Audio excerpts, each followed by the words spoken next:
출애굽, 애굽을 탈출해서 가나안을 향해 나아가던 그 긴 여정 가운데 이스라엘 백성들을 참 지혜롭게 그렇게 이끌어온 지도자 모세인데요. 오늘 저는 이 모세와 관련해서 이제 두 파트로 나누어서 이제 말씀을 전하려고 합니다. 그래서 연극으로 치면 이제 2막짜리 설교다, 이제 그렇게 이해하시고 들으시면 될 것 같습니다. 먼저 1막인데요. 1막은 이 모세가 태어나는 과정을 담고 있습니다. 오늘 본문이 그 내용인데요. 그래서 제가 이 1막의 타이틀을 왕궁으로 입성하는 모세 이렇게 잡아봤습니다. 엄밀히 말하면 이 1막의 주인공은 모세가 아닙니다. 이 1막의 주인공은 태어나자마자 그 죽음의 위기를 맞이하고 있는 그 어린 아기 모세를 향한 어머니 요게벳, 이 요게벳의 지혜, 이게 이제 1막에서 다루어질 내용의 포인트입니다. 그래서 오늘 본문 말씀 시작도 출애굽기 2장 1절입니다. 레위 가족 중 한 사람이 가서 레위 여자에게 장가들어 그 여자가 임신하여 아들을 낳으니, 이렇게 말씀을 시작합니다. 여러분 다 아시지만 모세는 태어날 때부터 죽음의 위기 속에서 태어난 인물 아닙니까? 애굽 왕이 갓 태어난 남자 아기들을 다 죽이라는 명령이 지금 선포된 상태이기 때문에 이제 태어나자마자 나일강에 버려질 위기를 갖고 태어난 모세인데요. 어머니 요게벳이 이 갈대 상자를 만드는 승부수를 띄워서 결국 아들을 살려내고 애국 공주의 아들로 입양되는 이런 드라마틱한 일들이 이제 모세의 탄생 과정에서 펼쳐지고 있는데요. 그래서 제가 1막의 그 소제목을 이렇게 잡아봤습니다. 인간의 최선과 하나님의 일하심. 오늘 설교도 이제 여기에서 제목을 잡아봤는데요. 인간의 최선과 하나님의 일하심, 혹은 나의 최선과 하나님의 일하심, 이 조화가 그 신앙인들이 누릴 하나님의 굉장히 중요한 혜택이라고 생각하거든요. 이런 관점으로 본문을 묵상하다 보니까 그 어머니 요게벳이 아기 모세를 살려내는 그 과정에서 눈에 띄는 몇 가지가 있었는데요. 첫째로는요, 어머니 요게벳의 창의력입니다. 창의력. 그 갈대 상자로 아들을 살려낸 이 요게벳의 지혜는 스티브 잡스가 혀를 내두르는 일 아니겠습니까? 기발한 아이디어 아닙니까? 마치 그 골리앗이 이스라엘 백성들을 위협할 때에 아무도 생각하지 못했던 그 정규 군사 훈련을 전혀 받지 않은 어린 다윗을 복병으로 내세우셔서 그 손에 물맷돌로 골리앗을 물리치는 이 하나님의 창의력. 그래서 창세기 성경 자체가요, 하나님의 창의력, 하나님의 창조 정신, 이렇게 시작하는 게 이게 성경이거든요. 예수 잘 믿으시면 이 창의력을 다 가지시고 있습니다. 왜 이게 다 죽어 있나? 자꾸 경직되고 욕심내고 그러면서 자기 안에 창의력을 다 죽여버리는데요, 하나님께서는 우리 모두에게 이 창의력을 주셨습니다. 그런가 하면 두 번째로 제가 어머니 요게벳을 보면서 느끼는 게, 요게벳의 모습에서 눈에 띄는 것, 절박함이에요. 절박함. 이 갈대 상자는요, 그냥 산책하다가 그거 좋네 이래서 만든 게 아니고요, 이제 이 아들을 살려내야 되는데 절체절명의 위기 속에 있는 아들을 놓고 불철주야 그 문제를 고민하며 절박한 마음으로 고심하면서 나온 게, 그게 갈대 상자거든요. 저는 우리 교회 목사님들한테 이 두 가지를 진짜 잔소리꾼이라는 생각을 할 정도로 이야기를 많이 합니다. 목회는 창의력이에요. 작년에 하던 거 또 뺏기고, 올해 하는 거 내년에 또 뺏기고, 이래갖고는 목회가 되지 않거든요. 그러면 이 목회에 있어서 중요한 창의력은 절박함에서 나오는 거예요. 불철주야 이 교회가 이러면 안 되는데, 우리 교회가 이제 이렇게 계속 덩치만 커지고 이렇게 그냥 루틴하게 가면 안 되는데, 이게 맛이는 소금이 되면 어떡하나, 이런 절박한 마음에서부터 나오는 게 이게 창의력이거든요. 제가 어느 책에서 본 이걸 우리 교역자에게 다 뿌렸습니다. 짧은 한마디인데 이렇습니다. 실력이 차이를 만드는 것이 아니라 고민이 차이를 만든다. 그러면 목회자뿐이겠습니까? 모든 이 땅을 살아가는 우리 크리스찬들이 가져야 되는 게 이겁니다. 실력이 차이를 만드는 게 아니고요, 고민이 차이를 만드는 겁니다. 어떻게 하면은 교회를 더 하나님이 기뻐하시는 교회로 그렇게 세워갈 것인가? 우리 가정은 어떻게 하면은 저 아이들과 더불어 건강한 가정이 되게 할 수 있을까? 불철주야 정말 괴로워하고 또 괴로워하면서, 그래서 실력이 차이를 만드는 것이 아니라 고민이 차이를 만든다. 여기서부터 갈대상자가 나온 거고요.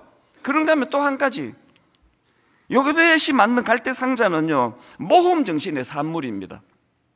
출애굽기 1장 22절에 보면은 그러므로 바로가 그의 모든 백성에게 명령하여 이르되 아들이 태어나거든 너희는 그를 나일강에 던지고, 나일강은요 아이들이 버려지던 죽음의 강이에요.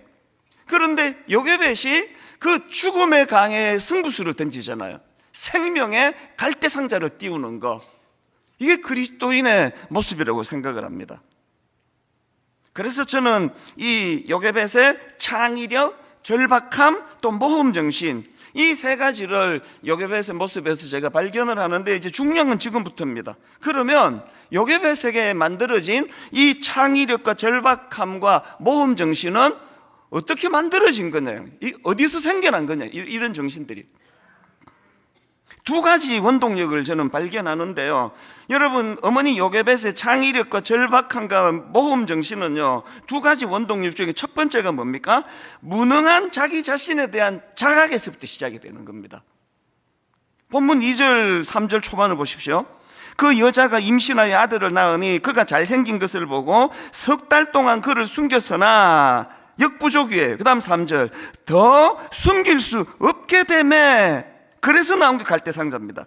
그를 위하여 갈대상자를 가져다가 역청과 나무 진을 칠하고 아기를 거기 담아 나일 강가 갈대 사이에 두고, 이 모든 기적의 첫 출발은요, 더 숨길 수 없게 되매. 저는 지난 한 주 동안에 이 표현을 마음에 새기고 또 새겼습니다. 모든 하나님의 창조적인 사역의 첫 출발은요, 자기의 무능함을 인식하는 것부터예요. 더 숨길 수 없게 되매. 그런가 하면은 하나 더 있습니다. 이거로는 창의력도 나오지 않고 절박함도 나오지 않고 모험정신도 나오지 않고 절망만 나올 뿐이에요.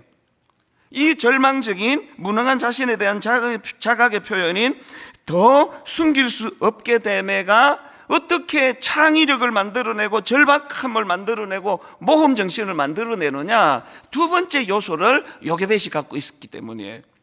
첫 번째가 무능한 자신에 대한 자각이라면, 두 번째는요, 하나님께 위임하는 태도.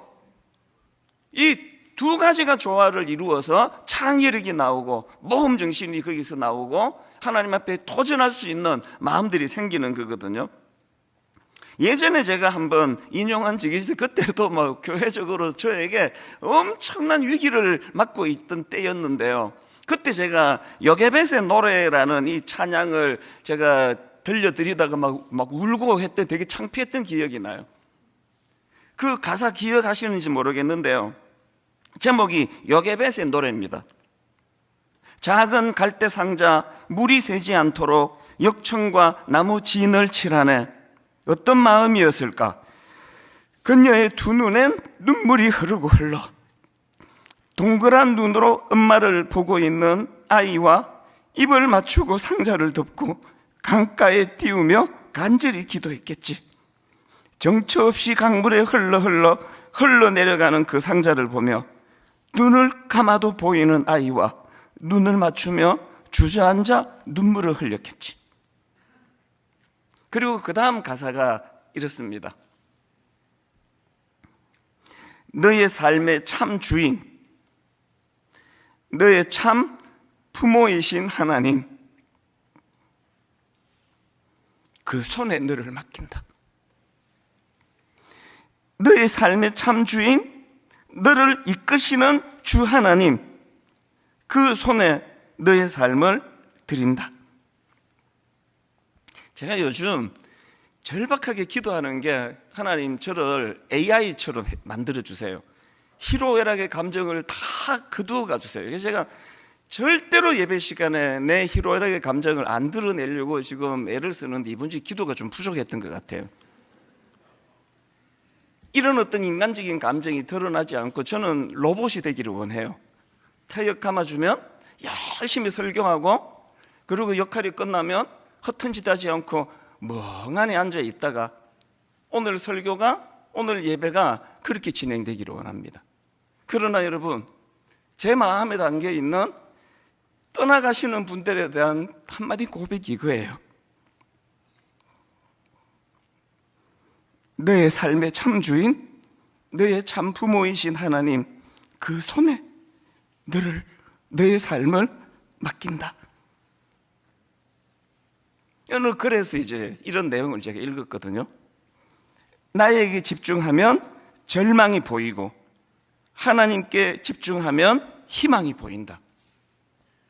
요게벳이 절체절명에 도저히 자기 힘으로 살릴 수 없는 그 아들을 살려낼 수 있는 원동력이 여기서 나온 거 아닙니까? 그래서 제가 오늘 설교 제목을 나의 최선과 하나님의 일하심 이렇게 잡은 이유가 여기에 있습니다. 요게벳이 이렇게 자기가 할 수 있는 모든 최선을 다해서 그렇게 모세를 살리려고 애를 썼을 때 하나님께서 어떻게 일을 하셨느냐, 본문 전체가 다 하나님 일하시지만 그 중에 두드러지는 것이 본문 5절 6절입니다. 바로의 딸이 목욕하러 나일 강으로 내려오고 시녀들은 나일 강가를 거닐 때에 그가 갈대 사이에 상자를 보고 시녀를 보내어 가져다가 열고 그 아기를 보니 아기가 우는지라. 그가 그를 불쌍히 여겨 이르되 이는 히브리 사람의 아기로다. 바로 왕 딸 공주 입장에서 이거는 난센스예요. 그 상자를 열었더니 거기에 애가 하나 있는데 그 애는 반역자의 애입니다. 아버지의 명을 거역한, 본능적으로 분노가 나와야 되는 거 아닙니까? 이런 못된 짓을 했어 이걸.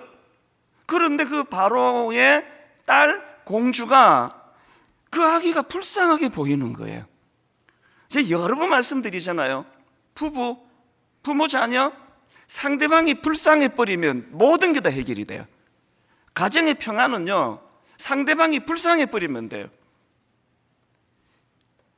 제가 마음에 두고 있는 성경 구절 다니엘 1장도 비슷한 말씀이 나오는데요. 1장 8절입니다. 다니엘은 뜻을 정하여 왕의 음식과 그가 마시는 포도주로 자기를 더럽히지 아니하리라 하고 자기를 더럽히지 아니하도록 환관장에게 구하니, 이렇게 하나님이 인간의 최선을 다하여 더럽히지 않으려고 애를 쓰니까 하나님 어떻게 일하시느냐, 바로 그 다음 9절입니다. 하나님이 다니엘로 하여금 환관장에게 은혜와 긍휼을 얻게 하신지라. 세 번역으로 하나님은 다니엘이 환관장에게서 호의와 동정을 받도록 해주셨다. 여러분, 자녀들을 위해서 이 기도하셔야 돼요. 하나님, 우리 아이 학교 선생님이 우리 아이를 호의와 동정으로 바라보게 해주시기 원합니다. 하나님, 이제 이 아이를 시집 보내야 되는데 우리 딸 남편들 이 예비 사위가 우리 딸을 은혜와 긍휼로 바라보게 해주시기를 원합니다. 제가 지난 20년 동안 여러분들에게 받은 눈물 나는 고마움이 이거예요. 어른 목표도 안 해본 42살짜리 진짜 애송이 목사가 얼마나 많은 실수를 했겠으며 얼마나 여러분 마음을 놀라게 하는 일이 많았겠습니까? 그럴 때마다 여러분들은 호의와 동정으로 저를 불쌍하게 보셨어요. 그래서 덮어주시고 감싸주시고 기다려주시고. 그래서 저는 오늘 이제 너무나 약점도 많고 실수도 많은 저를 이런 호의와 동정으로 바라보게 해주신 성도님들과 그 배후에 계시는 하나님의 일하심, 교회를 위하여 금식에다 돌아가신 우리 아버지를 긍휼히 여기신 하나님께서 저를 긍휼히 여기셨기 때문에 이렇게 호의와 동정으로 목회를 기다려주시는 성도들로 인해서 상상을 초월하는 그런 행복한 목회를 할 수 있었는데요. 이제 오늘 1만 성도 파송운동 파송 예배 아닙니까? 29교회로 가시는 모든 성도님들에게 제가 눈물로 호소합니다. 여러분이 저에게 그래 주셨던 것처럼 우리 젊은 29 목사님들에게 호의와 동정으로 그들을 바라봐 주시기를 바랍니다. 사람이요, 지금 안 그래도 지금 긴장하고 있는데 지금 또 뭐 그 부교육자들 중에서 우리가 청빙을 했잖아요. 남의 교회 담임 목사 빼오면 안 되니까. 그러니까 지금 다 처음 걷는 길이에요. 얼마나 긴장이 되겠냐. 게다가 그냥 그 집사님들이 목사님은 이거 왜 이렇게 하는데요? 이러시면 안 되는 거 아닙니까? 그러면요, 주눅이 들면은 목회가 안 돼요. 진실로 정말 여러분 호소합니다.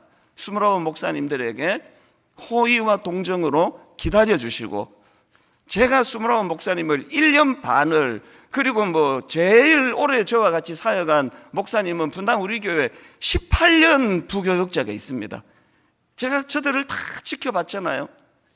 단 한 사람도 아직 조금 더 뭐 이제 연결어져야 되는 부분은 있는지 모르겠지만 중심이, 제가 저 출발할 때는 안절했는데 너무나 반듯한 목사님들이에요.